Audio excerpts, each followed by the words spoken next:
Bienvenue au Vidéojournal. On commence la journée avec une annonce de la Gendarmerie royale du Manitoba. Plus d'une soixantaine de chefs d'accusation ont été déposés contre une femme et 6 hommes à la suite d'une enquête sur un réseau d'exploitation d'enfants et de traite de personnes à Portage-la-Prairie. La GRC indique que l'enquête menée par son groupe de la lutte contre l'exploitation des enfants sur Internet était en lien avec l'exploitation sexuelle de 2 jeunes filles âgées de 15 ans au moment des faits. Des appareils électroniques, d'importantes quantités de stupéfiants et des armes à feu ont aussi été saisis. Il s'agissait d'un réseau assez bien organisé dans lequel les suspects utilisaient délibérément de multiples plateformes dans un dessin d'exploitation et les enquêteurs croient qu'il y a d'autres survivants.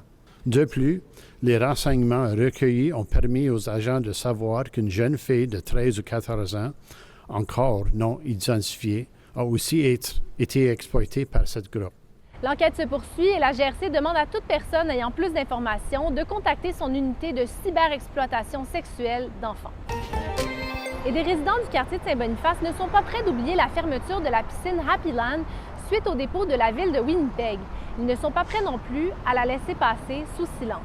Des affiches ont été installées à proximité de la piscine indiquant qu'elle a été fermée par le maire Scott Gillingham et le conseiller pour Saint-Boniface, Mathieu Allard. Selon la présidente d'une association de résidents, les membres de la communauté sont très mécontents de la décision de la ville, mais gardent espoir. I am hoping that they change their minds and that they, like I said, they can still open the pool. There's still time for it to be open for the balance of the year. Mathieu Allard, pour sa part, affirme par courriel que la défense des piscines de Windsor Park et Happy Land a été la plus grande bataille politique de sa carrière. Mais même s'il n'a pas réussi à convaincre le conseil municipal de sauver celle de Happy Land, il ajoute avoir hâte de construire et d'améliorer les piscines de Saint-Boniface dans les années à venir. La fermeture de la piscine va certainement continuer à se faire ressentir, surtout avec la vague de chaleur qui devrait arriver d'ici demain au Manitoba.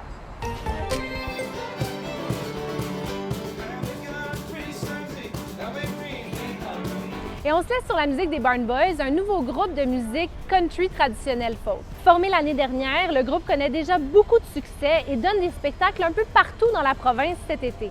Le groupe est composé de 7 musiciens franco-manitobains, dont un membre de la famille d'Edwin Prince, un membre fondateur des Louis Boys. On l'écoute. Je suis fier de le dire, les Barn Boys, c'est un groupe francophone au sein d'une communauté minoritaire. Souvent, on entend « Oh, c'est la relève », puis nous autres, on est choyés d'entendre ça parce que nous, on était des jeunes gars, puis on voyait des groupes comme Saclac, les Louis Boys dans mon cas, puis de pouvoir faire partie de la relève francophone musicale, et c'est tout un honneur.